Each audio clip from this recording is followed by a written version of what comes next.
Do you solemnly swear or affirm that the testimony you shall give shall be the truth, the whole truth, and nothing but the truth, so help you God? Thank you, buddy. Proceed. So if I could just talk to you for a minute about the flu vaccine. The flu vaccine happens to be the vaccine that causes the most injury in this country. Senator Romano, the Vaccine Injury Compensation Program, 40% of all vaccinations in this country are flu shots.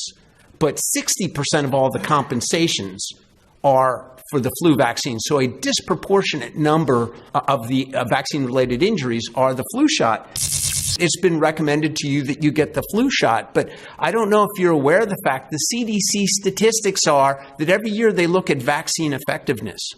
For this particular year, the vaccine effectiveness is 48%. Look at the scientific literature on the Cochrane database. They say the evidence to support giving the flu vaccine is moderate to weak. It is not strong evidence. They say the evidence to support giving the flu vaccine to people over the age of 65 is not there. It's inconclusive.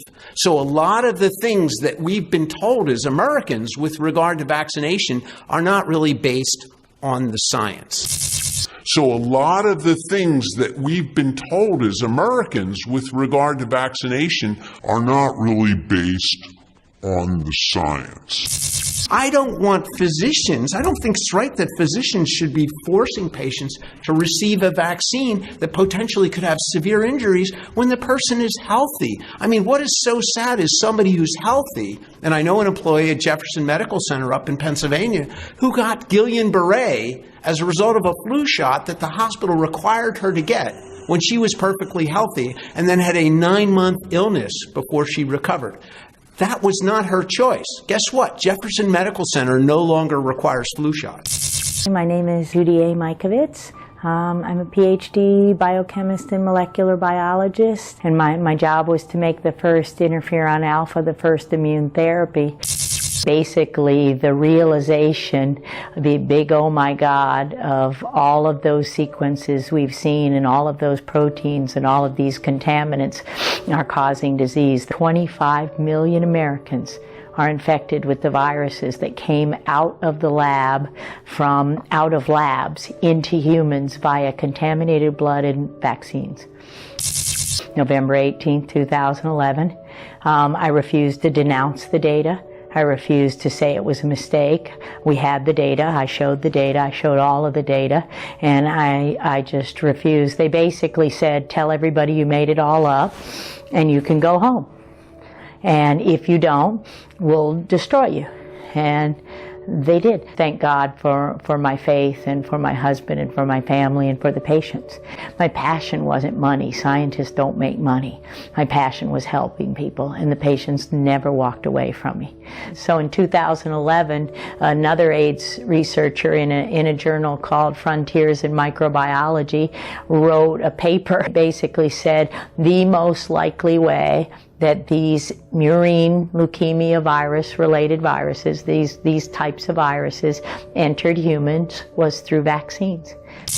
What we were doing to attenuate, to make the virus less pathogenic, less toxic, is we were passing them through mouse brains.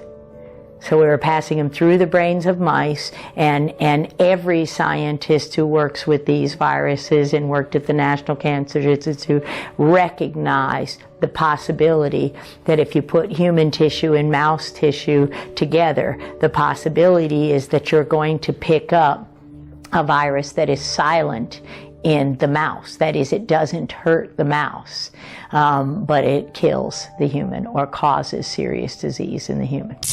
We live in a society where we're bombarded with commercials, big pharma, so they give you all the warning on Opdivo, the immune therapy that's a new chance for new life. And when you look at the little picture at the bottom, it says they live 12 months versus the 9 months of the control. Vaccines don't have to be made or regulated like drugs. They're biologics. They're given a free pass. There's a vaccine court. You can't sue the doctor. You can't sue the manufacturer. There's a federal court that oversees vaccine injury, and it's more corrupt than anything you could ever imagine. And so they do everything they can to keep the public from knowing that every single shot damages you, and you might not see the cancer for 2 decades. That's the very first thing. If we lived a biblical life, but also a biblical life is render unto Caesar what is Caesar's. That's money. They could have all my money. They don't have any right to inject anything I don't want injected into my body. So to live a healthy life, prevent anyone from forcing you to take toxic drugs. How are we brainwashed in our society? We need to turn off these TVs. You know, Big Pharma owns the media. Our politicians, we need to dig deeper. We need to look in the truth. We need to start reading books again. Our book, Plague, is at plaguethebook.com. You can listen to it. You don't have to read it. You can read a chapter at a time, or not just my book, but Dr. Suzanne Humphrey's Dissolving Illusions and Rising from the Dead, a brilliant, prominent internist, and the whole dumbing down. We've made our doctors our gods. We've made our doctors our gods.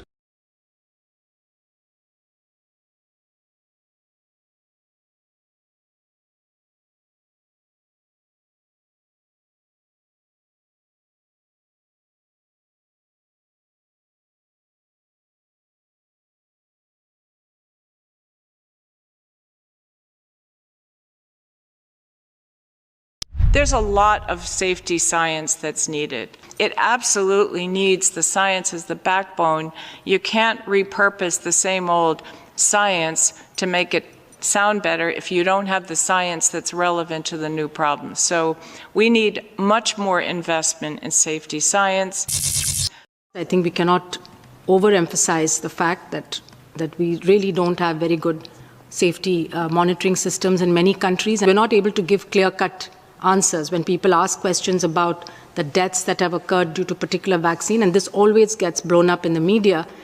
One should be able to give a very factual account of what exactly has happened and what the cause of deaths are. But in most cases, there's some obfuscation at that level, and therefore there's less and less trust then in the system. Every time that there is an association, be it temporal or not temporal, the first accusation is it is the adjuvant. So the challenge that we have in front of us is how do we build confidence in this? And the confidence, first of all, comes from the regulatory agencies. I look to Marianne. When we add an adjuvant, it's because it is essential. We do not add adjuvants to vaccines because we want to do so. But when we add them, it adds to the complexity. And I give courses every year on how do you develop vaccines, how do you make vaccines? And the first lesson is, while you're making your vaccine, if you can avoid using an adjuvant, please do so. Lesson 2 is, if you're going to use an adjuvant, use one that has a history of safety. And lesson 3 is, if you're not going to do that, think very carefully.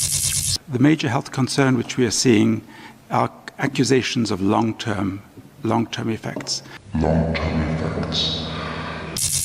One of the additional issues that complicates safety evaluation is if you look at and you struggle with the length of follow-up that should be adequate in a, let's say, pre-licensure or even post-marketing study, if that's even possible. And again, as you mentioned, pre-licensure clinical trials may not be powered enough. So these are things which need to be considered as well and further complicate safety and effectiveness evaluation of adjuvants combined with vaccine. I cast back my mind to our situation in Nigeria, where at 6 weeks, 10 weeks, 14 weeks, a child is being given different antigens from different companies. And these vaccines have different adjuvants, different preservatives, and so on. Have there ever been a study on the possibility of cross-reactions from the panel members that you can share the experience with us? The other thing that's a trend and an issue is not just confidence in providers, but confidence of healthcare providers. We have a very wobbly health professional front line that is starting to question vaccines and the safety of vaccines. Health professional front line that is starting to question vaccines and the safety of vaccines. When the frontline professionals are starting to question, or they don't feel like they have enough confidence about the safety to stand up to it, to the person asking them the questions. I mean, most medical school curriculums, even nursing curriculums, I mean, in medical school, you're lucky if you have a half day on vaccines, never mind keeping up to date with all this. In medical school, you're lucky if you have a half day on vaccines.